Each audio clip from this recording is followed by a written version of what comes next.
Welcome, one and all, to the latest edition of the Bullpen with Adam the Bull, brought to you by Bet Rivers. Lots to get to today. The Browns searching for an OC, but will that OC call plays or not? Plus, looking for a new running backs coach and a new tight end coach. Plus, Andrew Berry, the general manager of the Browns, spoke today in Berea. What did he have to say? Anything of note? We'll get to all that. That's coming up on this edition of the Bullpen with Adam the Bull, brought to you by Bet Rivers. You're watching Adam the Bull on the Bet Rivers Network. So before we get into all that, real quick on the playoffs, down to the Final Four. Obviously, one of those games yesterday to get to the Final Four, Baker Mayfield and the Buccaneers lose to the Lions. Been a ton of talk. People were I managed to pull off a pretty interesting feat yesterday on Twitter where I pissed off both Baker fans and Watson fans with what I thought was just honesty, that Baker's clearly had a better year. Baker played well in the playoffs. He choked in the end. He choked on that last drive. So the Baker people were mad because I called it a choke. Apparently, it's only a choke if you play poorly the whole game. I didn't know there were certain rules for what we call a choke. And then everybody else was mad because I said Baker had a better year than Watson, which seemed pretty obvious to me. I didn't know what was controversial about that. And that led into some in-depth conversations about how good Deshaun Watson has played. Let's face the reality. First of all, I can't help people getting mad at me. I bring out passion in people. I think that's good. Some people love me. Some people hate me. I can't help it. If you get mad at me, I can't fight. And I debate people on Twitter, certainly, because I want to interact with fans. But if you're going to be mad at me or hate me because I said Deshaun Watson hasn't been good in 2 years, I just got to live with that, because I can't live with myself if I can't give an honest opinion. Some people want a cheerleader only, and that's fine. There are options out there. There are plenty of people in the media that are just going to tell you what you want to hear instead of giving honest opinions because they're scared to piss people off. I don't make it my goal to get people angry at me. Everybody wants to be loved. I'm not any different than anybody else. But if I'm doing my job right, then people are going to get angry, and that's it. So I can take that. I was as excited as anybody when the Browns traded for Deshaun Watson. But the reality is he's been a huge disappointment in the 2 years he's been here. Yeah, there were a couple good moments, including a great second half against the Ravens. And you could point to that. You could inflate his performance based on the win-loss record of 7-4, which is good. Fine. But you can't delude yourselves. You can't. I mean, if you want to, I guess you can con yourselves into believing he hasn't been a disappointment. If I would have given you the details of Deshaun Watson's play in his first 2 years when they made the trade and said, would you be okay with this? Nobody would have said yes. Now, you could come up with any statistic. You can lie to yourself. You can do whatever you want. His play's been a disappointment. That doesn't mean it will be going forward. I'm not saying the full story's been written about Deshaun. I still have expectations for Deshaun Watson. They're just not as high as they were originally. And that's disappointing because they gave up a ton to get him, a ton. And they paid him a ton of money because they thought, like I thought, and I'm sure like most of you thought, that this guy's a top 5 quarterback. I'm still a little hopeful that he can be that guy again, but I'm not nearly as hopeful as I was when they got him. How could anybody be? Now, if you are, that's great. I hope you're right. I haven't given up on Deshaun Watson, but I don't see how anybody can be as confident because he hasn't been a top 5 quarterback or even close to it since the COVID year. That's a long time ago now at this point. But what can they do? And maybe the new expectation is for just Deshaun Watson to be good and not great. Maybe he's never going to be great again. Hopefully he can be great. But let's say he can be good. Let's say the Browns can get good quarterback play, solid quarterback play. Well, then you need to do better things around him, right? Maybe he can't carry a team like Patrick Mahomes, like Lamar Jackson has done a couple of times. Not in the playoffs, although he did do a great job against Houston. And we'll see how he does this weekend against Kansas City. But he has carried a team. I mean, he's probably going to win his second MVP. So what do you do to put better players around him? Well, it starts at wide receiver, where you have a stud in Amari Cooper, and there's a lot of work to be done around that. The 3 guys they've drafted as third-round picks the last 3 years so far have been big disappointments. I mean, Anthony Schwartz is gone. David Bell's been a big disappointment, but he's played better down the stretch this year. Showed a little sign of life. Cedric Tillman hasn't shown much, but he was only a rookie. We'll see. The jury's not completely out on those two guys. Not off to a promising starts for either of them, but the jury's still out. Elijah Moore is just a guy. And so the Browns need to upgrade. They've turned David Njoku. Had his best season, but he played his best football with Joe Flacco. So I'll be curious to see how that translates next year. I thought he and Watson would be a great combo. I still think they can be a very good combo. I just hope there's no setback. But David Njoku had a tremendous season. So they've got an excellent tight end. They've got an excellent number one wide receiver.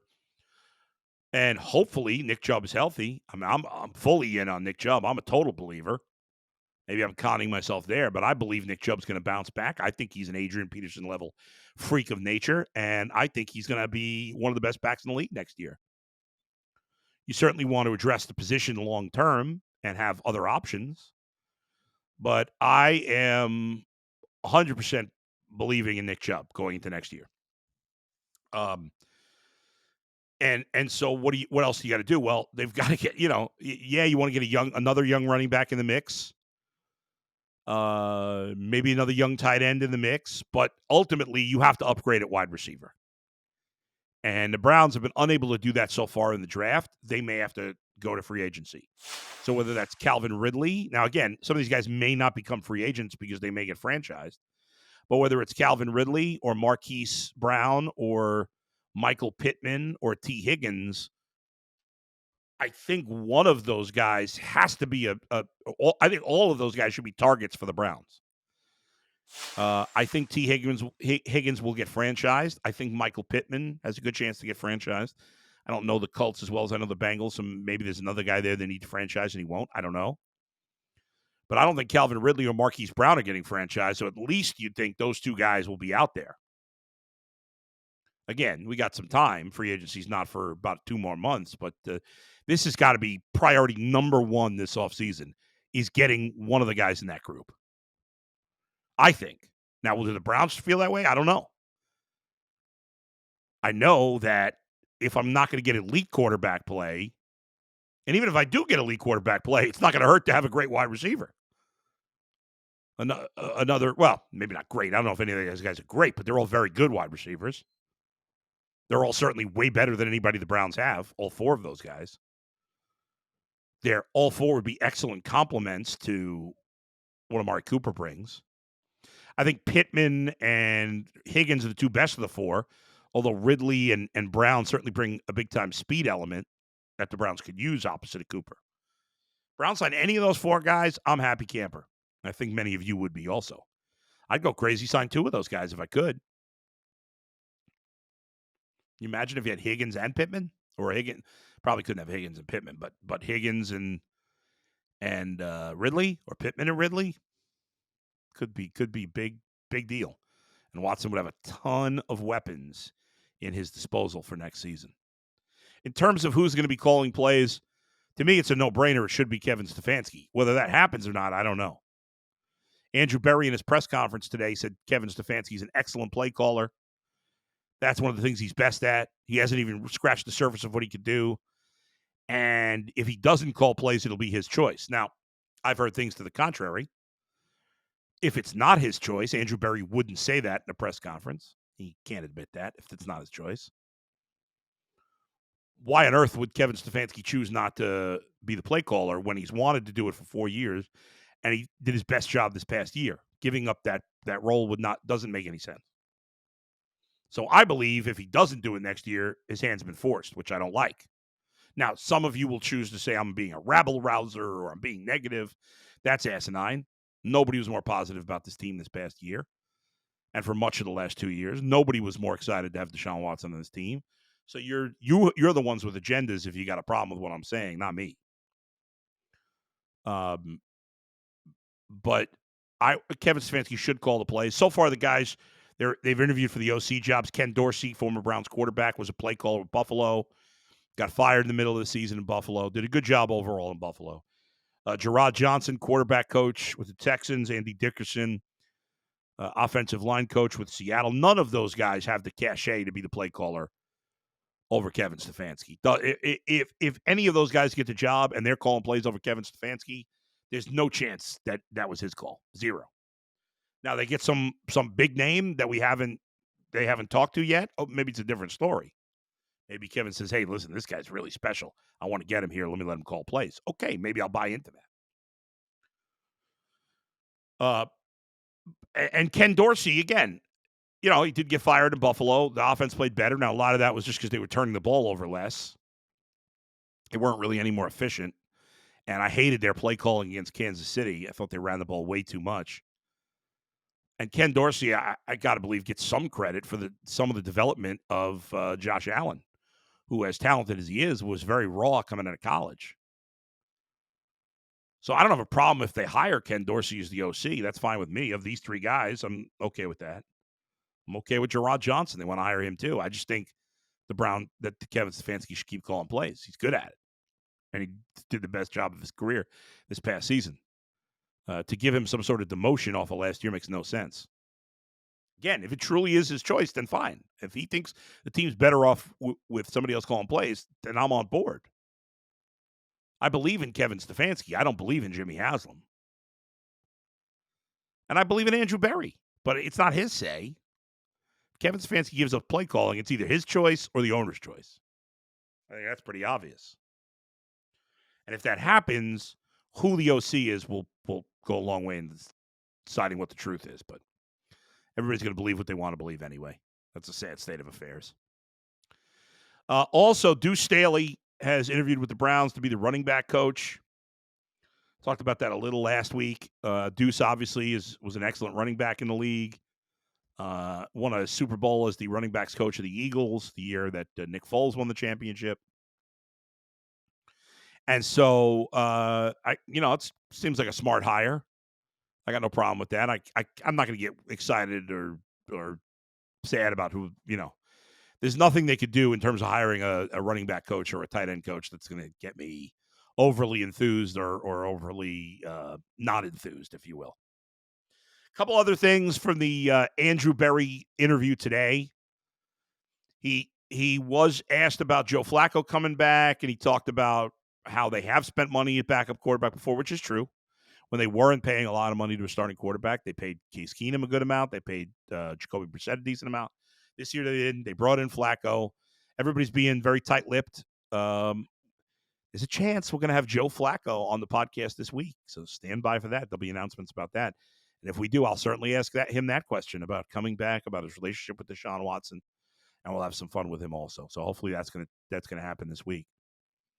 But Andrew Berry was certainly non-committal on that. He was asked about Nick Chubb, and he basically said, as long as we can work the money out, he's back. The Browns better figure it out. You don't want to see Nick Chubb in another uniform next year. That would be a huge mistake by the Browns. Not just from a fan standpoint, and we love Nick Chubb, and he's the most popular player on the team. He's just a good player. He's still an excellent player. Again, he's got to show it again coming off an injury, but he's not old to the point. He's not too old that I would think he's going to be not that good.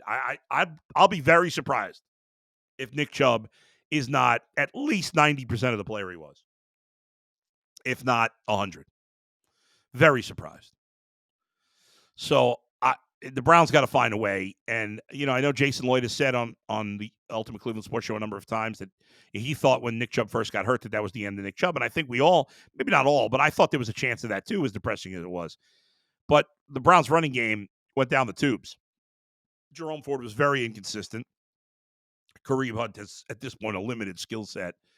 He's he's good at the short yardage situations, the goal line situations, but that's all he is at this point. And obviously Nick Chubb can do all of that in addition to doing all the other great things he does.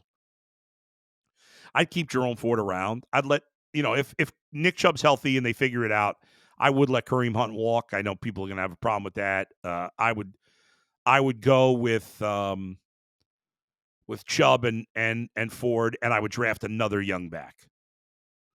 Maybe keep Pierre Strong around the practice squad. But I'm dipping into the running back, draft a running back again this year. I think that's also something you should do.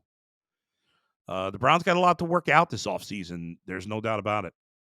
Also this weekend, I was fired up about the Guardians. It was Guardians Fest this weekend. Paul Dolan spoke. He was asked about spending some money on a power hitter. He said, we're going to have to do that organically and throughout the organization. I mean, that's a total joke. Paul Dolan is winning is not a priority. They spent money when they in 15, 16, 17 when the team was good, but since signing that 3-year, $60 million contract with Edwin Encarnacion 7 years ago, they have spent nothing, essentially.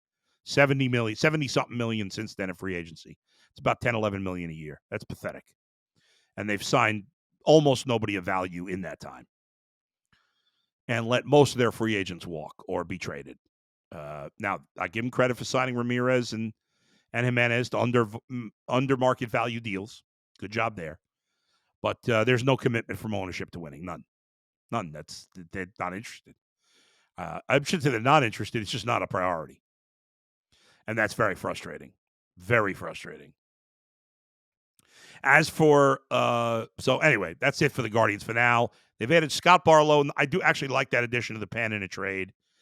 And they signed Austin Hedges, which that's just, he's perfectly fine as the veteran backup. I'm okay with that as long as he's the backup, which I assume he will be with Bo Naylor here. I don't really have a problem with it. I don't know why when you have no money to spend, you'd spend $4 million on a backup catcher who can't hit. But they love him in the clubhouse. That's fine, I guess. Again, if they spent money, I wouldn't care about the Hedges thing at all. He's a perfectly acceptable backup catcher. He's excellent defensively. So, and play caller and good. I'm just annoyed by it because they're not spending any money, and that's the only money they've spent. That's why I'm pissed off about it. We'll leave it there for now. All right. Again, like I said, hopefully Joe Flacco this week, working on some really other cool things going forward. We'll have the picks for Championship Sunday later in the week. Thanks to everybody for joining me as always. Please hit that subscribe button on YouTube. Please hit the thumbs up. Give me a little thumbs up action if you like the podcast.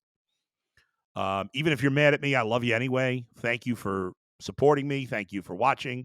Thank you for listening.